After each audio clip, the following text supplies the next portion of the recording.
Après-midi, Romain Dobré est avec nous par téléphone, membre de la cellule Info d'Experts de Bourse Direct. Romain, que dire du marché? On a le sentiment que le marché tourne un peu en rond. Alors dans ce que vous appelez un trading range, c'est-à-dire des bornes, des limites de fluctuation qui sont très bien identifiées et dont on ne sort pas aujourd'hui. Bonjour Grégoire, bonjour à tous.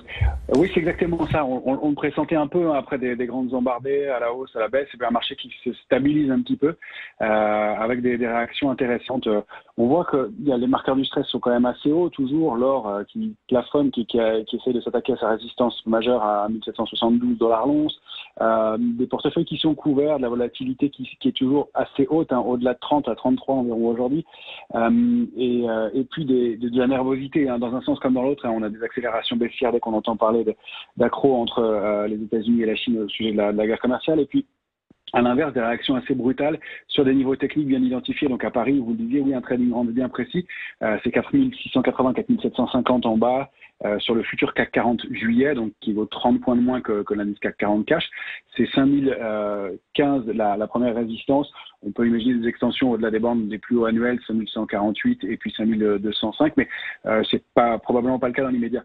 Mais une réaction hyper brutale ce matin, encore une fois, et pour la troisième fois, sur ce niveau de support important, 4754 points, avec 100 points de hausse, donc plus de 2% en 2 heures. Donc un marché qui montre de l'intérêt, des investisseurs qui sont là, mais qui veulent pas payer le prix fort, donc qui achètent les replis, donc une marque d'intérêt, et puis en même temps du stress. Donc pas des investisseurs qui seraient surpris par une accélération baissière, mais un marché qui effectivement stagne, se cherche, fait une pause. C'est plutôt sain dans le contexte, compte tenu de l'environnement de risque dans lequel on se trouve.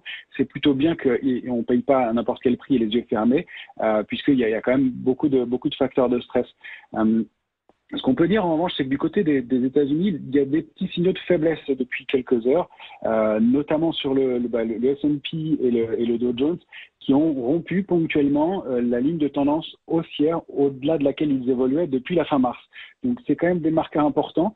Ce sont des lignes de tendance haussière de moyen terme. On considère que si elles sont franchies comme ça sur une séance, c'est pas très grave. L'analyse graphique nous dit qu'il faut qu'elles soient rompues pendant 3 séances au moins, donc ça laisse un petit peu de temps, mais il faut que les marchés réagissent rapidement et qu'on réintègre sur le Dow Jones le 25 610 points rapidement, sur le S&P c'est 3090, et même le Nasdaq a donné des signaux de faiblesse au cours des dernières 48 heures, avec une grande bougie qu'on appelle un doji en croix inversée, donc presque pierre tombale, donc qui est quand même un signal d'attaque des vendeurs.